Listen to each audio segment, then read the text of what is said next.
बहुत ही different script आप again एक बार लाए हैं एंड डिफरेंट नाम भी लाए हैं सर। तो सबसे पहले नाम के साथ शुरुआत करूँगा कि सर ये जो नाम है इसका मतलब क्या है? बहुत सारे लोगों ने पूछा आर के का क्या के कि ये नाम क्यों तो अगर आप कैप्टन अक्षय हमारे पास है, प्रोड्यूसर है, राइटर है, सब कुछ हमारे साथ यहाँ सामने यहाँ पर बैठे। तो पहले सर आर के से स्टार्ट करेंगे कि क्योंकि जो मेन प्रोटैगनिस्ट है फिल्म का, उसका नाम आर के है, वो फिल्म मेकर है। और आर के जो है वो फिल्म बना रहा है, और जो वो फिल्म बना रहा है उसमें वो एक्टिंग भी कर रहा है, और वो जो कैरेक्टर है वो पिक्चर में से गायब हो गया। तो एक तरह का एक स्प्लिट है आर के। सर आपकी एक अलग ही एक ऑडियंस है, एक अलग ही सिनेमा है। आप जब भी आप फिल्में लाते हैं तो एक डिफरेंट टाइप्स की फिल्में लाते हैं। ये स्क्रिप्ट आपने लाई है, कुछ बताना चाहेंगे कि क्या स्टोरी हमें देखने को मिलेगी? अभी तो बताई कि आर के जो है फिल्म मेकर हैं, वो पिक्चर बना रहे हैं, उस पिक्चर में वो एक्टिंग भी कर रहे हैं महबूब आलम के रोल में। और महबूब आलम जो हैं वो लापता हो गए और फिल्म से भागे, और भाग के वो इस दुनिया में आ गए।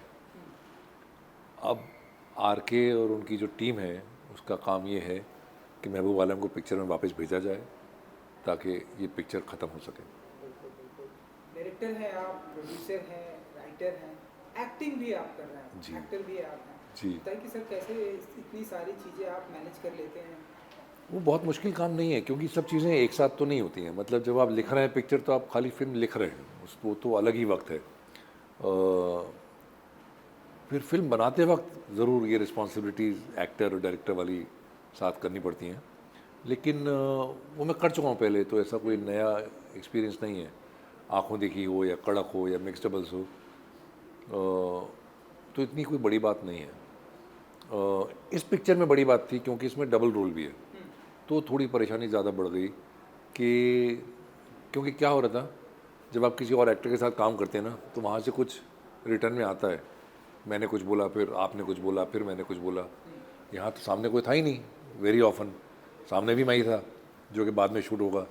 तो वो थोड़ी दिक्कत एक पेश आई, क्योंकि डायरेक्टर साहब भी नहीं बोल रहे हैं, क्योंकि डायरेक्टर भी मैं ही हूँ। हाँ, तो ये इस बार परेशानी थी ये वाली। मलिका शेरावत को चूज़ करना एंड हमने देखिए, हर पिक्चर की एक अपनी किस्मत होती है, और इस पिक्चर की किस्मत में मल्लिका शेरावत लिखी हुई थी, तो अल्लाह मियाँ ने मल्लिका जी तक ये स्क्रिप्ट भेज दी। जैसे तैसे उन्हें स्क्रिप्ट पसंद आ गई, and I think she is a wonderful actor, she is a wonderful person, and what she is given as Gulabo is absolutely stunning. हमने उन्हें अब तक एक ग्लैमरस अंदाज में अब तक उन्हें देखा है। इसमें भी ग्लैमरस हैं, हाँ, ग्लैमर से नहीं यहाँ पीछा पर छूट वो रहा है। लाइक गुलाबो एक 50-90s की, तो 50s की। कितना कितना चैलेंजिंग 50s की, तो कितना चैलेंजिंग रहा आपके लिए उन्हें इस लुक में लाना? आज भी वो साड़ी में यहाँ पर जी जी जी मौजूद जी। है तो वो एकदम गुलाबो, मेरे दिमाग में तो वो उनकी इमेज गुलाबो ही है। मैं उन्हें और किसी तरीके से नहीं जानता हूँ, मैंने उनकी बहुत फिल्में भी नहीं देखी हैं, तो मेरे लिए तो मल्लिका शेरावत इटर्नली अभी गुलाबो ही हैं। उन्होंने बहुत अच्छे से उसको किरदार को जिया है, तो she is brought such grace to that role, you know. So Mehboob ji की मुलाकात होगी इस जितना कि मैंने ट्रेलर में देखा, सब हर कोई महबूब को ढूंढ रहा है तो महबूब आ जाते, मैंने बताया ना, वो भाग के इधर आ गए आपकी दुनिया में। ओके। सो कुछ इस जब मैंने कल मल्लिका जी का इंटरव्यू किया तो उन्होंने काफ़ी तारीफ की आपकी। उन्होंने ये बताया कि आपका एक अलग ही सिनेमा है, एक अलग ही दुनिया है, एक जी। अलग ही स्क्रिप्ट लेकर आते हैं आप। कहाँ से लाते हैं वो तो उनको पूछना ही पड़ेगा। आप तो आज आप हमारे सामने आज तक मैंने आपकी जो फिल्में देखी हैं वो बहुत ही डिफरेंट अंदाज की फिल्में हैं। तो जी। थोड़ा सा अगर आप कुछ बताना चाहें कि हमारे हिंदी फिल्म जगत से अलग डिफरेंट स्क्रिप्ट लाते हैं आप, हम लोग बहुत ही उसकी कहीं ना जी। कहीं तारीफ होती है, तो कहाँ से आप निकालते हैं सर इस तरह की स्क्रिप्ट है? कैसे आप सोचते हैं, कैसे कमाल कर लेते हैं? अरुण जी, ये वो कहानी कहाँ से आती है, कहानी का जन्म कहाँ होता है ना, ये बताना बहुत मुश्किल है, क्योंकि मुझे भी नहीं पता वो कहाँ एक्चुअली कहाँ से पैदाइश हुई थी उसकी, कैसे वो ख्याल आपको आया। फिर लेकिन एक बार जब ख्याल आ जाता है आपके दिमाग में, तो वहाँ कुछ बनता रहता है उस ख्याल का, आप उसके साथ खेलते रहते हैं। अगर आप एक्टिवली नहीं भी लिख रहे हैं तो वो आपके दिमाग में चल रहा है, कई साल कई महीने चलता रहता है, फिर कुछ उसका अपने आप फॉर्मेशन हो जाता है, फिर आप उसको लिखना शुरू करते हैं। और वो लिखाई का प्रोसेस भी छोटा नहीं होता, वो 2 3 4 ड्राफ्ट में होता है, उसमें भी कई साल निकल जाते हैं।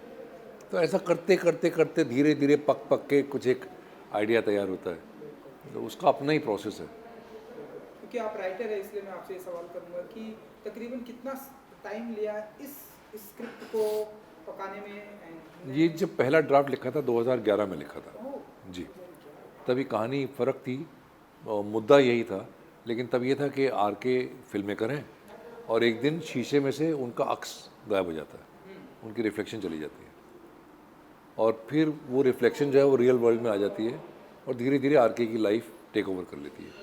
पहला ड्राफ्ट ये था, फिर धीरे धीरे चेंज होते होते होते होते अब ये महबूब आलम में बदल गया। एंड इसके अलावा और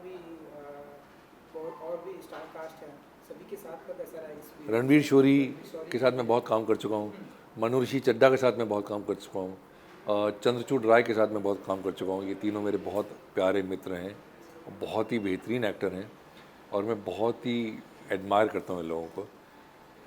कुबरा सेठ के साथ पहले कभी काम नहीं किया था मैंने, पहली बार उनके साथ काम किया। Wonderful wonderful actor. और मलिका के साथ पहली बार काम किया। चलिए, सो फिल्म अब सिनेमा घरों में आने वाली, तो कुछ कहना चाहेंगे आप ऑडियंस को एंड चाहें देखें? ऑडियंस को मैं आपके माध्यम से कहना चाहूँगा, आप ज़रूर जाके पिक्चर देखिए, है ना, और जितना जल्दी हो सके देखिए, क्योंकि पता नहीं कितना दिन रुकेगी भाई, कि मंडे को आउट हो जाएगी कि अगले हफ्ते आउट हो जाएगी, लेकिन इसीलिए फ्राइडे सैटरडे को जाकर देख लीजिए।